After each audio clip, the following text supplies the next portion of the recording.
సిసిలో జరుగుతున్న తెలంగాణ ఆవిర్భావ వేడుకల్లో గవర్నర్ నరసింహన్ ముఖ్యమంత్రి కేసీఆర్ పాల్గొంటున్నారు. ప్రత్యక్ష ప్రసారం చూద్దాం.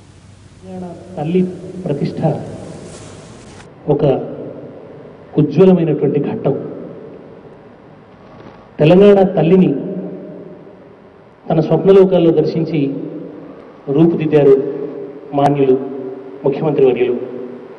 వారి ఆలోచనలకు అనువుగానే, వారి ఊహలకు అనువుగా తెలంగాణ తల్లి చిత్తరువును గీయటం జరిగింది. రత్నమణిమయ కాంతులతో ఉన్న కిరీటం, ఒక చేతిలో తెలంగాణ తలమానికమైనటువంటి సాంస్కృతిక విశేషం బతుకమ్మ, మరొక చేతిలో తెలంగాణ పచ్చని పంటలకు గుర్తుగా జొన్న కంకి, తెలంగాణకు సంబంధించినటువంటి ఆహార్యం, తెలంగాణకు సంబంధించిన ఆభరణాలు, వీటన్నింటినీ ధరించినటువంటి తెలంగాణ తల్లిని ప్రతిష్ఠించుకున్నాం. ఊరూరా తల్లిని ప్రతిష్ఠించుకున్నాం. అయితే తెలంగాణ తల్లిని 1940లోనే తన పద్యాలతో కమనీయంగా రూపుగట్టించారు మహాకవి దాశరథి.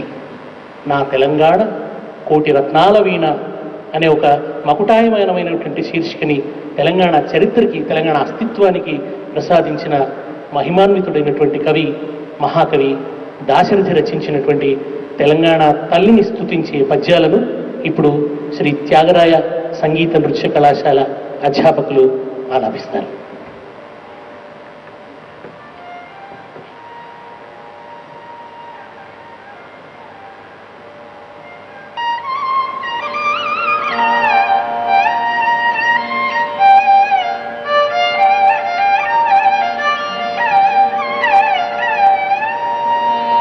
కోటి తెలుగుల బంగారు పరచుకున్నట్టి సరసులో పరవశించి ప్రొత్తునందాల పోయు నా తెలంగాణ తల్లి కంజాతవల్లి, నా తెలంగాణ తల్లి కంజాతవల్లి.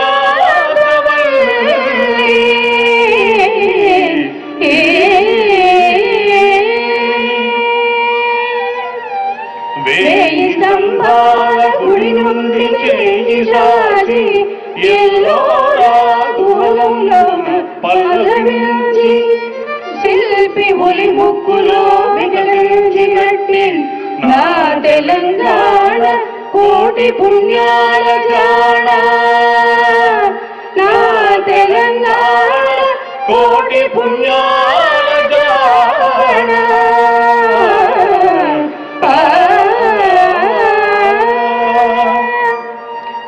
మూగబోయిన కోటి తమ్ముల గణాల పాట పలికించి కవితాజవమ్ము పూచి నా కళలకు బలమిచ్చి నడిపించి నా తెలంగాణ కోటి రత్నాల వీణ, నా తెలంగాణ కోటి రత్నాల వీణ, నా తెలంగాణ కోటి రత్నాల వీణ.